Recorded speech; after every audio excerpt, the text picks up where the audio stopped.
And the government knows that these banks are bankrupt. The stress report was released by somebody. I have a copy of it in the next issue. 16 out of 19 banks are insolvent.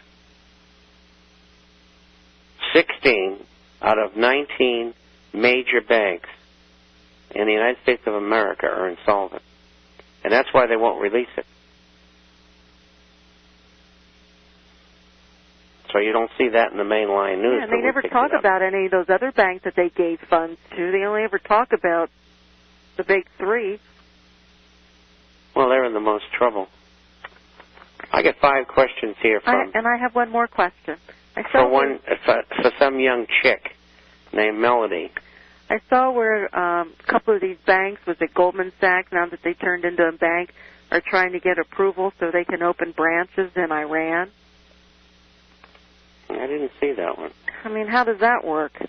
Well, I don't know, but Islamabad, or whatever his name is, the president of Iran, is in Europe, and he was in Switzerland, and because the Swiss were talking with him, and the Zionists in Israel don't like him for obvious reasons, they withdrew their ambassador.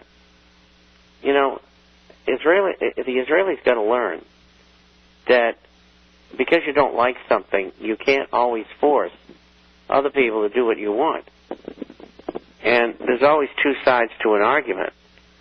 And, you know, if they really want to put an end to the argument of the experiences of the Holocaust, as they call it, what they should do is get 25 people who are experts that say it never happened in the way that the Zionists say, and the other half from Israel or wherever to defend their position, and they ought to hash it out once and for all. But they don't want to do that.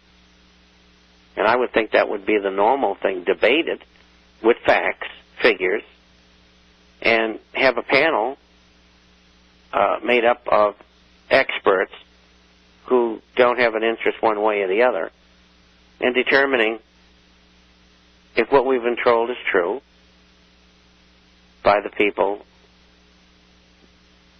in Israel or otherwise, and let's settle it once and for all. It's going back and forth. But anyway, then when the president of Iran went to the UN, which is in Geneva. In fact, I used to live quite close to the UN.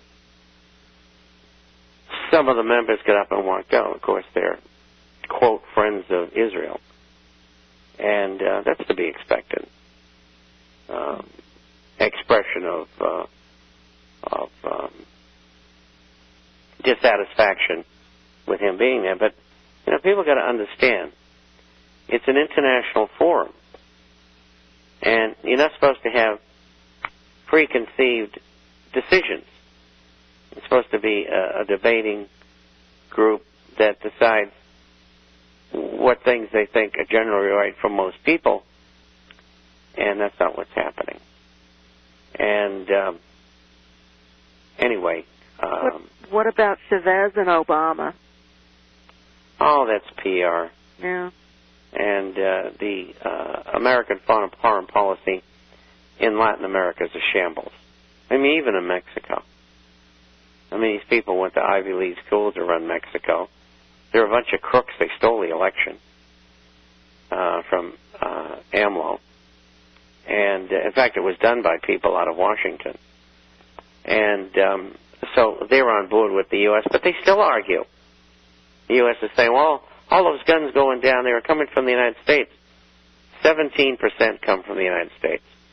The rest of them come from elsewhere. I mean, it is tragic, the lying that goes on. And, of course, the Mexicans saying, look, we wouldn't have this problem if you people would stop taking drugs. And quite frankly, the Mexicans and all the other Latin Americans saying the same thing are correct. I mean, there wouldn't be this problem if we didn't have the scumbags in the United States doing this. So, and there's plenty pouring into the United States. Right now, most of it's going by truck, and it's going through Juarez and those eastern border cities. And the new focal point for dropping is not Miami, it's Atlanta. And I just saw an FBI report on that today. But they have no intention of stopping it. There's too much money involved. $1 trillion a year now. $1 trillion a year going in the pockets of the people who are running that. Bankers, CIA, MI6, and all the other assorted criminals. It's a laugh. Everybody's paid off. And, you know, the British troops in Afghanistan are protected by the American troops. And the British troops are protecting the poppy fields in behalf of MI6 so they can participate in the rake-off of what is 93% of the heroin supply for the world.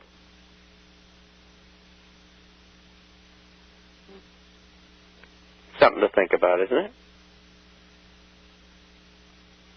That's why they're in there. And that's why they were in China years ago. And that's why they were in India. They grew it in India and shipped it to China. Right? Yes. Okay, here we go. This is from Al.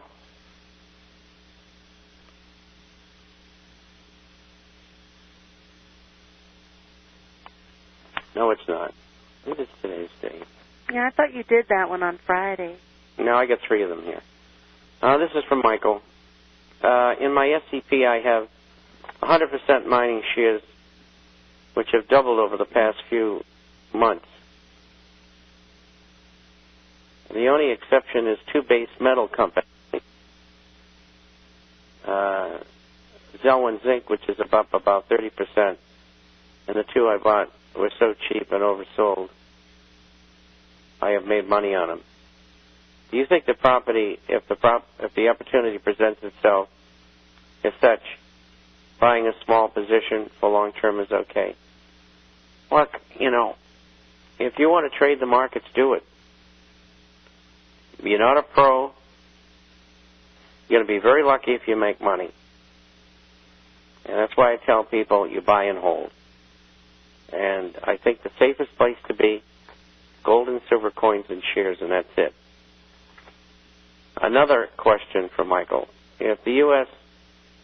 banks just continue to leave, the trillions deposited in the Fed, which I understand will at least forestall hyperinflation, and incidentally that's called sterilization, will not the Chinese and other countries that are buying commodities, presumably with dollars, at least have some ultimate inflationary effect, as some of the dispossessed dollars for tangible items would seemingly find its way to America? Well, we're not big producers of copper, but could be. But they're dumping dollars for copper, nickel, zinc, whatever. That's why the prices are up. They'd rather hold basic commodities than they would dollars, and I agree with them. Or is the Chinese quietly buying and stockpiling commodities again, presumably with hot potato American dollars? And the answer is yes. Will the spending in other countries such as Australia have a nil effect, maybe it means ill, on inflationary forces in America? And the answer is yes, and also in Australia. I believe that the Fed has probably not ordered the banks to open the floodgates yet, just wondering if other countries must surely, albeit quietly, be attempting to reduce their American holdings, and they are. And that's why the dollar couldn't break out over 89.50 on the USDX. Kind of trapped. Okay, last question. Jim. And this is a real beauty. And the reason why is two people who I know quite well, and one of them I'm on one of his programs. And I won't mention the network or the people involved, but they are very bright, and they're economists or analysts like I am.